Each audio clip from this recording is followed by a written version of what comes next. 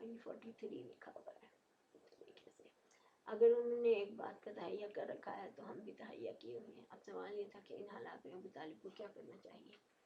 انہوں نے جب دیکھا کہ قریش جانب سے ان کے بھتیجے کی مخالفت پر تل پڑے ہیں تو انہوں نے اپنے جد اعلیٰ عبد مناف کے 2 صاحبزادوں ہاشم اور مطلب سے وجود میں آنے والے خاندانوں کو جمع کیا اور انہیں دعوت دی کہ اب تک وہ اپنے بھتیجے کی حفاظت و حمایت کا جو احتکام تنہا انجام دیتے رہے ہیں، اب اسے سب مل کر انجام دیں۔ ابو طالب کی یہ بات عربی اہمیت کے پیش نظر ان دونوں خاندانوں کے سارے مسلم اور کافر افراد نے قبول کی، البتہ صرف ابو طالب کا بھائی ابو لہب ایک ایسا فرد تھا جس نے اسے منظور نہ کیا اور سارے خاندان سے الگ ہو کر مشرکین قریش سے جا ملا اور ان کا ساتھ دیا۔